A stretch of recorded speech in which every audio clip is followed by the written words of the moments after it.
कब तक तुम किसी के सामने झुकती रहोगी ये साबित करने के लिए कि तुमने सच्चा प्रेम किया था, और कब तक तुम किसी को झुकाने की कोशिश करती रहोगी?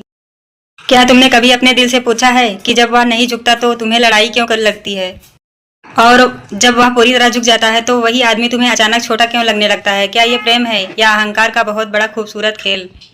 तुम्हें याद है वो रातें जब तुम थक कर बिस्तर पर गिरी थी, आंखों में आंसू थे पर मोबाइल चुप था, और तुमने खुद से कहा था शायद गलती मेरी ही होगी। और अगली सुबह उसी चेहरे पर मुस्कान लगाकर तुम फिर दुनिया के सामने खड़ी हो गई जैसे कुछ हुआ ही ना हो। औरत की यही सबसे बड़ी पीड़ा है, वह टूटती है पर चुपचाप। सच सुनना चाहो तो सुनो, व्यक्ति से प्रेम करना बहुत मीठा होता है लेकिन बहुत खतरनाक भी, क्योंकि व्यक्ति के साथ प्रेम में दो ही रास्ते होते हैं, या तो वह तुम्हारे सामने नहीं झुकता तो संघर्ष चलता है रोज का, धीमा जहरीला संघर्ष, और अगर वह पूरी तरह झुक जाए तो वही व्यक्ति एक वस्तु बन जाता है, और वस्तु से प्रेम नहीं किया जाता, उसे रखा जाता है। तुमने महसूस किया है ना, जब कोई आदमी तुम्हारे लिए सब कुछ करने लगे तो कुछ दिनों बाद तुम्हें घुटन होने लगती है, तुम्हें लगता है अब इनमें वो बात नहीं रही, और जब वही आदमी अपने होने पर अड़ जाए तो तुम्हारा दिल युद्ध बन जाता है। यही कारण है कि स्त्री का प्रेम सबसे ज्यादा दुख देता है, क्योंकि वह पूरे मन से प्रेम करती है। अब ध्यान से समझो, यह बात बहुत गहरी है। तुम्हारे जीवन में 3 तरह के प्रेम आते हैं। पहला, चीजों से प्रेम, कपड़े, गहने, घर, पैसा, सुरक्षा।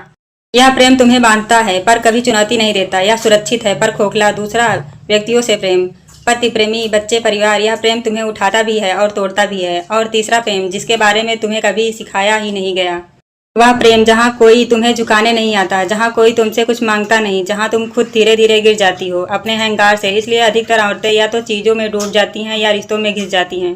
बहुत कम औरतें उस प्रेम तक पहुंचती हैं जहां समर्पण मांगा नहीं जाता, बस हो जाता है। यही वह मोड़ है जहां गुरु की जरूरत शुरू होती है। लेकिन सुनो कृपया, कृपण औरत कभी गुरु तक नहीं पहुंच पाती। कृपण का मतलब पैसा नहीं, कृपण का मतलब है जो खुद को देने से डरती है। वह कहती है मैं पूजा कर लूंगी, दीप जला लूंगी, नारियल चढ़ा दूंगी, पर खुद को नहीं दूंगी। पर सच यह है बहन, ईश्वर को तुम्हारा नारियल नहीं चाहिए, उसे तुम्हारा डर चाहिए, उसे तुम्हारा अहंकार चाहिए।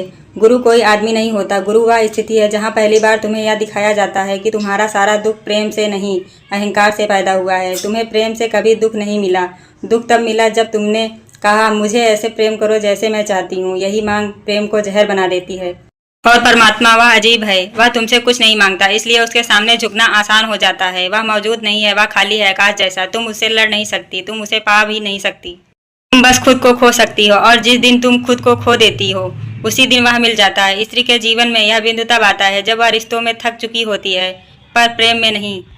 अब उसने प्रेम का सुख भी देखा होता है और उसकी पीड़ा भी।